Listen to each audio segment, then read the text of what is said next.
సమరం ఎక్స్పర్ట్ లా ప్రేక్షకులకి స్వాగతం. ఎక్స్పర్ట్ లాలో మనం చాలా చట్టపరమైన విషయాలు, ముఖ్యంగా కోర్టుకు సంబంధించిన విషయాలు, కోర్టులో సాక్ష్యాలు, విచారణలు, ఈ సమన్లు, ఎఫిడవిట్లు, వీటన్నిటిని కూడా తెలుసుకున్నాం. సామాన్యుడికి వీటి గురించి అవగాహన లేదా గందరగోళంగా ఉంటుందండి. ఈ కోర్టు వ్యవహారాలు తిరిగిపోతే ఎంత గందరగోళంగా ఉంటుందంటే గందరగోళంగా ఉంటుంది. అంచేత గందరగోళ పరిస్థితి లేకుండా ఉండడం కోసం లీగల్ ఎక్స్పర్ట్స్ చెప్పే విషయాలని మన ప్రేక్షకులకు అందించడం జరుగుతుంది. ఈ రోజున మనం రికార్డింగ్ ఆఫ్ ఎవిడెన్స్ అంటే సాక్ష్యాన్ని నమోదు చేయడం ఎలాగ. కోర్టులో సాక్ష్యం ఇస్తుంటారు కదా, కొన్ని విషయాల్లో సాక్ష్యం ఇవ్వడం జరుగుతుంది. ఇది ఏమిటి, ఎలాగ సాక్ష్యం అనేది నేరస్తుల విషయం వేరు, సాక్ష్యం చెప్పేవాళ్ళు లేరు. నేరస్తుని ఎలా విచారిస్తారో ఆ విషయం కూడా తెలుసుకున్నాం. ఒక ఏదైనా విషయం మీద సాక్ష్యం చెప్పాల్సి వస్తుంది. ఆ సాక్ష్యం మీద ఎలా చెప్పాలి, ఏంటి. సాక్షి వాంగ్మూల పత్రంపై ఎప్పుడు సంతకం చేయాలి? ముందే సంతకం చేసేస్తాడా? లేదు కదా. అతను సాక్ష్యం చెప్పాక నేను ఈ విషయాలు చెప్పాననేది అక్కడ సంతకం పెట్టాలి. ఇవి నేను చెప్పిన విషయాలే, మరా నేను చెప్పలేదని నాకు వీలేదు. అంచేత తాను చెప్పినవన్నిటికి మళ్ళీ కాళ్ళు చదివించుకుని ఆ కింద కాగితం మీద కోర్టులో అన్నీ కూడా రిటర్న్గా ఉంటాయండి. రిటర్న్గా రాతపూర్వకంగా ఉంటాయి, రికార్డెడ్ అయి ఉంటాయి. రికార్డ్ అయి ఉండమే కాదు, అవి తప్పకుండా ఎవిడెన్స్ నువ్వే చెప్పావు, ఆ రోజు నువ్వు ఇలా చెప్పావు అని చెప్పడానికి సాక్ష్యం ఉంటుంది. ఎందుకంటే సంతకం పెట్టి ఉంటారు ఇక్కడ. అంచేత సంతకం ఎప్పుడు పెట్టాలంటే వీళ్ళు సాక్ష్యం చెప్పిన తర్వాత సంతకం చెప్పాలి. అది విషయాన్ని సెక్షన్ 278 సిఆర్పిసి విధానాల అనుగుణంగా వచ్చిన వాంగ్మూల పత్రంపై సంతకం లేదా వేలు ముద్ర వేయాలి. ఏ సెక్షన్ 278 సిఆర్పిసి వాంగ్మూల పత్రం ఉచితంగా కేవలం పేద ముద్దాయికి మాత్రమే దరఖాస్తు చేసిన వాళ్ళ ఇవ్వబడును. ఇక ముద్దాయి వయస్సు నిర్ధారణ. కొంతమంది వీడు చిన్నపిల్లాడు, వీడు మైనార్టీ కూడా తిరగలేదు, వీడి సాక్ష్యం ఏంటండి, వాడు నోటి వాళ్ళ అమ్మా నాన్న ఎవరో చెప్పుంటారు, లేకపోతే ఎవరో పెద్దలు చెప్పారు, వాడరా ఆయన బాగేశారు అని అనొచ్చు. పిల్లల మాట విలువ ఏంటి, వీడికి ఏంటి విలువ, ఇంత 10 ఏళ్ళు లేవు, వీళ్ళు లేవు, లేదు 14 ఏళ్ళు లేవు అని. అంచేత వయస్సు చాలా అవసరం. గుర్తుంచు, సాక్ష్యం ఇవ్వడం విషయంలో వయస్సు చాలా ప్రాధాన్యత వహిస్తుంది. వయస్సు అంచేత ముద్దా వయస్సు నిర్ధారణ ఏ కేసులో అయినా శిక్ష విధుడు కానీ లేక ఉత్తర్వుచుడు కానీ ముద్దాయి వయస్సుకు సంబంధించిన సమస్య ఉత్పన్నమైనప్పుడు దానిపై సాక్ష్యం తీసుకొనబడును. మరి అవసరమైతే మెడికల్ ఎక్స్పర్ట్ నుండి అభిప్రాయం పొందవచ్చును. ఓ సాక్ష్యం తీసుకోవాలంటే అతని వయసు లేదండి, అతను సాక్ష్యం చెప్పేంత వయసు లేదు, చిన్నపిల్లాడు, లేదు నేను కనబడుతాను చిన్నపిల్లలాగా, నేను పెద్దవాడినే, అసలు అతను పెద్దవాడే చిన్నాడే కాదు అనొచ్చు. అలాంటప్పుడు అతని వయసు నిజంగా ఎంత ఉంటుంది అని దానికి నిర్ధారణపూర్వకంగా మెడికల్ ఎక్స్పర్ట్స్ చెప్పేస్తారండి. ఒక డాక్టరు ఈ వ్యక్తి వయసు ఎంత అని చెప్పేస్తారు.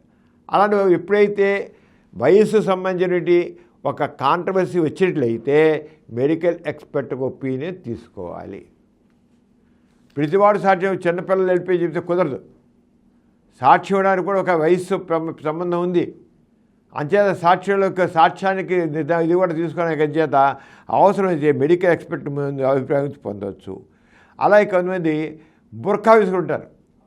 కొన్ని మతాల్లో స్త్రీలు బుర్ఖా వేసుకుంటారు. బుర్ఖా వేసుకుంటే వాళ్ళు ఎవరు?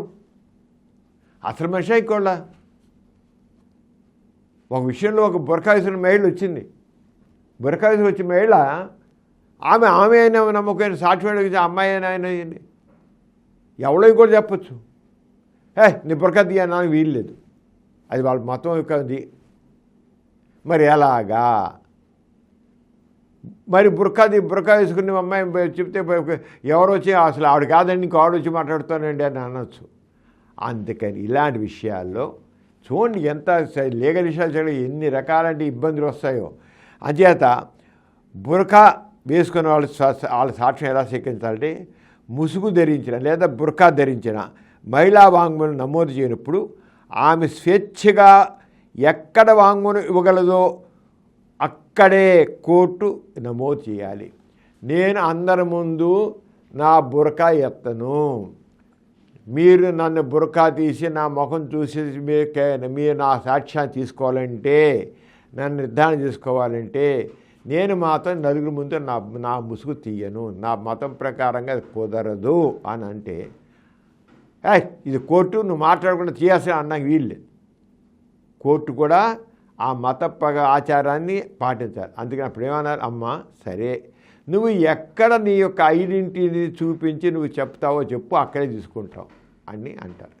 అంటే అప్పుడు ఆమె కోసం ప్రత్యేకంగా ఒక చోట ఏ వ్యక్తులు ఉండాలో ఆ వ్యక్తులే ఉండి, ఆ న్యాయాధిపతి ఉండి, న్యాయాధికారి ఉండి ఆమె దగ్గర ఆ సాక్ష్యాన్ని తీసుకోవడం జరుగుతుందండి. సాక్ష్యం కావాలి, కరెక్ట్గా ఉండాలి, సరైన మనిషి కరెక్ట్ మనిషి ఇవ్వాలి సాక్ష్యం. ఒకరి పేరు చెప్పి ఇంకో మనిషి ఇస్తే కుదరదు. అంచేది ఆ అమ్మాయి కోరిక తీసిన అమ్మాయి కోరిక ప్రకారంగానే ఎక్కడ కావాలో అక్కడ వెళ్ళి చేశారు. ముద్దాయి సమక్షంలో ఆ సమయం ముందు తప్పనిసరిగా ఆమె గుర్తింపు కార్డును పరిగణలోకి తీసుకుని వెళ్ళను. అంతేకాకుండా ఆ గుర్తింపు కార్డు కూడా ఇవ్వాల్సిందే. ఇప్పుడు ఆధార్ కార్డులు అంటున్నాయి కదా, ఆ గుర్తింపు కార్డు అంతేకాని నా గుర్తింపు కార్డు ఇవ్వను అంటే కుదరదు. గుర్తింపు కార్డు ఇవ్వాల్సిందే. గుర్తింపు కార్డులో బురకా ఉండగా లేదు, ముఖం కనబడాల్సిందే. ఇక కొంతమంది భాష రాదు, నాకు తెలుగు రాదు, ఇంగ్లీష్ రాదు, హిందీ రాదు, నాకు ఏదో పర్షియన్ లాంగ్వేజ్ వచ్చు, లేదా ఇంకో నాకు అరబిక్ లాంగ్వేజ్ అనుకోవచ్చు అంటే అప్పుడు ఏం చేయాలి? వదిలేడు నా సాక్ష్యం. అలాంటప్పుడు ఒక తర్జుమా, ఆ భాష వచ్చి తర్జుమా చేసేవాళ్ళని పెట్టుకోవాలి. అంచేత అప్పుడు తర్జుమా ఖర్చులు ఇస్తారన్నమాట. అంచేత కోర్టు విచారణ ఎందుకు వాడబడుతున్న మా భాష ముద్దాయికి అర్థం కానప్పుడు, అలాగే అతని లాయర్కు అర్థం కానప్పుడు, ఆ భాష కోర్టుకు అర్థం కానప్పుడు జిల్లా జడ్జీలు కానీ చీఫ్ జ్యుడిషియల్ మేజిస్ట్రేట్లు కానీ హైకోర్టు అనుమతి పొంది సాక్ష్యం వేరే భాషలో చెప్పిన దాన్ని కోర్టు పరిధిలో భాషలో తర్జుమా చేయవారిని ప్రతి కేసుకు ₹150 తగ్గకుండా ఫీజు చెల్లించబడును. ఓ సాక్షి ఇచ్చింది, ఓ ముద్దాయి మీద అతనే ఈ నేరం చేశాడు, అతనే కొట్టాడు, అతనే దొంగిలించాడు, అతనే వీళ్ళు తిట్టాడు అని చెప్తున్నది. ఆవిడేమో ఆ వచ్చిన వాడికేమో ఆ భాష రాదు, ఈ జడ్జికి రాదు, ఈ కోర్టు లాయర్కి రాదు, ఎవరికి రాదు. ఆ వ్యక్తి నాకు ఇదే భాష వచ్చు, మీ తెలుగు రాదు నాకు, మీ ఇంగ్లీష్ రాదు నాకు, మీ హిందీ రాదు నాకు, మీ ఉర్దూ రాదు నాకు, నా భాష నాకు వచ్చు, నేను దాంట్లో మాట్లాడతా అంటే అప్పుడు వెళ్ళేస్తారా? వెళ్ళాం కదా. ఆ భాషను తర్జుమా చేసేందుకు ఒక తర్జుమా ట్రాన్స్లేటర్ని కోర్టు పెట్టి ఆ ముద్దాయి ముందే ఎవరి ముద్దాయి ఉందో ఈమె సాక్షి వచ్చింది, అతని ముందే సాక్షి వేసి దాన్ని తర్జుమా చేసి చెప్పడం జరుగుతుంది. చూడండి ఎన్ని రకాల ఇబ్బందులు ఉన్నాయో. అందుకని కోర్టు విషయాలు నాకు రాదు కానీ నేను మాట్లాడు, నేను చెప్పను అంతే అంటే కుదరదు. తర్జుమా ఎవరి తర్జుమా చేశారో దానికి ₹150 కోర్టు ఫీజుగా ఇవ్వడం జరుగుతుంది. అలాగే వస్తువులు కూడా సాక్ష్యంగా పలానా కత్తితో చంపారు, పలానా గొడ్డలతో కొట్టారు, పలానా బాగుతో పొడిచారు, పలానా గొడ్డలతో పీక ముడేశారు, ఇవన్నీ ఉన్నాయి కదా. పీక ముడేశారు కదా, ఇదేం చేశారు కనబడాలి, అక్కడ ఉరేశారు. ఇవన్నీ కూడా ఎవిడెన్స్, వస్తువులను సాక్ష్యంగా చూశారు. ఉరి వేశారంటే ఉరేసే తాడు కనబడాలి. ఇప్పుడు కొందరు చీరతో చీర వేసుకుని చీర ముడేసేసి ఉరి పోసుకుంటారు. వీళ్ళు సాక్ష్యంగా ఉరి వేసుకుని తాడు పెట్టారనుకోండి, అక్కడ కోర్టు దాంట్లో ఫారెన్సిక్ దాంట్లో పోస్ట్ మార్టం చేసిన దాంట్లో చీరతో ముడేసినట్లుగా ఇక్కడ అంతా కనబడుతుంది, ఆ దద్దు అంతా అద్దుపడుతుంది. ఆ రాయడం వేశారు, ఈ మెడకి ఉరి వేసినది ఒక చీరతో గుడ్డతో వేయడం జరిగింది అని రాస్తాడు ఖచ్చితంగా. వీళ్ళు ఉరి వేసినారు కానీ తీసి ఒక తాడు తీసి పెట్టారనుకోండి, ఒక తాడు చూపించేది ఎవిడెన్స్ ఏంటి? తాడు. ఉరేసింది ఏంటో చీరుతో. అంచేత అది కొట్టిపోతుంది, కుదరదు. ఎవిడెన్స్ సరిగ్గా ఉండాలి, సాక్ష్యం. అందుకే సాక్ష్యం ఇచ్చేప్పుడు ప్రతిదీ పర్ఫెక్ట్గా లేకపోతే కొట్టేస్తారు దాన్ని అలాగా. అంచేత దాన్ని సరిగ్గా దాన్ని తీసుకుని అక్కడ వస్తువులను సాక్ష్యంగా ఎగ్జిబిట్స్ అంటారు. ఎగ్జిబిట్స్ అంటారు. అన్ని వస్తువులు కలిపి వరుసగా చివరికి ఎగ్జిబిట్స్, రకరకాల ఎగ్జిబిట్స్ పెడతారండి. వీళ్ళకి ఇవన్నీ దొరికాయి ఇది ఉన్నాయి, వస్తువులు, ఒంటి మీద బట్టలు ఇవి, ఆ మార్కులు ఇవన్నీ ఇస్తారు. ఈ రెండింటికి వరుస క్రమంలో అరబిక్ నెంబర్లు వాడుతూ M1, M2, M3 అనే విధంగా నమోదు చేయబడతాయండి. నంబర్లు M1, M2, M3 ఈ విధంగా ఈ వాటి చేసి ఆ రంగా చివరికి దీంట్లో చూపడం జరుగుతుంది. అంటే ఎగ్జిబిట్స్ కూడా ఉన్నాయి. ఇది కాకుండా ఇక ఛార్జెస్, కేసు పాతది ఎవరైనా అక్కడ ఇవాళ అతని మీద ఒక కేసు పెట్టారు. కేసు పెడితే అతను పాత కేసు విషయం మీద మాట్లాడక వీల్లేదు. ఇప్పుడు ఏ కేసు పెట్టారో ఆ కేసు గురించి మాట్లాడాలి. అదొకటి. అంచేత ప్రస్తుత కేసుకు పాత శిక్షలతో సంబంధం ఉండదు. ఈ ఛార్జెస్ నేరారోపణ చేసినప్పుడు, చేసావు ఒక కేసు, ఇప్పుడు ఒక కేసు మీద నేరారోపణ చేస్తే అంతేగాని పాత కేసులో అలాంటి వాడు కనుక ఇప్పుడు కూడా ఇది అన్నానికి వీలెక్కడ ఉంది. అంటే ముద్దాయి అయిన వ్యక్తికి గతంలో నేరాలు నిరూపబడి అనేక కేసులో శిక్ష విధించబడినప్పటికీ ఇప్పటి కేసులో శిక్ష విధించడానికి వాటిని గుత్తగా పరిగణలోకి తీసుకోవడానికి వీలు లేదు. ఏసుకు సంబంధించిన విధానం ఆ కేసుకే. ఇతను ఇన్ని కేరాలు చేశాడు కనుక అవన్నీ దృష్టిలో ఉంచుకుని ఇతను ఇంత పెద్ద శిక్ష వేస్తున్నా వీలేదు. ఏ కేసుకి ఎంత శిక్ష ఉంటుందో అంతే శిక్ష. కిందసారి ఇతనికి 6 నెలలు శిక్ష వేసాం కనుక ఇప్పుడు 6 నెలలు వేస్తాను లేదా సంవత్సరం వేస్తానన్న వీల్లేదు. ఏ కేసు ఇప్పుడు పరిశీలించిన కేసులో అతనికి నెల రోజుల పాటు శిక్ష పడేది ఉందనుకోండి, శిక్షాకాలం ఉంటుంది.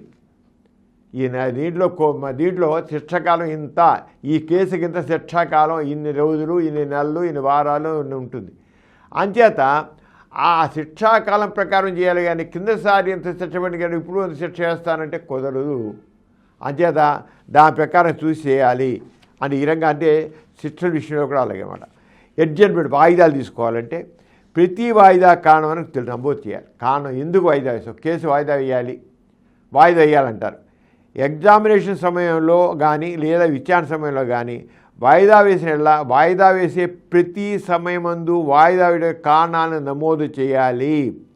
సెక్షన్ 309 ఆఫ్ CRPC ప్రకారంగా వాయిదా వచ్చేటు గల కారణాల సాక్షులు రాకపోవడం, మరి ఏదైనా కారణం అంటే అవన్నీ నమోదు చేయాలి. ఈ కేసు విచారణ వాయిదా వేస్తున్నాను అంటే ఎందుకు అనేది తప్పకుండా రాయాలి. అంతేగాని ఏదో వాయిదా వేసేస్తున్నా అంటే కుదరదు. కారణం ఏంటనేది మెన్షన్ చేయాలి. ఈ రకంగా మనం ఈ విషయాలు కోర్టుకు సంబంధించిన విచారణ విషయాలు తెలుసుకుంటున్నాం. మరి కొత్త విషయం జడ్జిమెంట్లు ఉన్నాయి. ఆ జడ్జిమెంట్ ఎలా ఉంటుంది ఏంటనేది వచ్చే ఎపిసోడ్ వేస్తున్నాం. అంతవరకు సెలవు. మరి వచ్చే ఎపిసోడ్లో కలుసుకుందాం. ఈ కార్యక్రమం మీకు ఎంతో నచ్చింది కదా. ఇటువంటి మరిన్ని వీడియోల కోసం అనతి కాలంలోనే 21 కోట్ల వ్యూస్ సాధించిన సమరం ఛానల్ సమర్పించు సమరం ఎక్స్పర్ట్ల ఛానల్కు సబ్స్క్రైబ్ చేయండి, లైక్ చేయండి, మీ ఫ్రెండ్స్కి షేర్ చేయండి. అలాగే ప్రక్కనున్న గంట సింబల్ని ప్రెస్ చేయడం మర్చిపోకండి.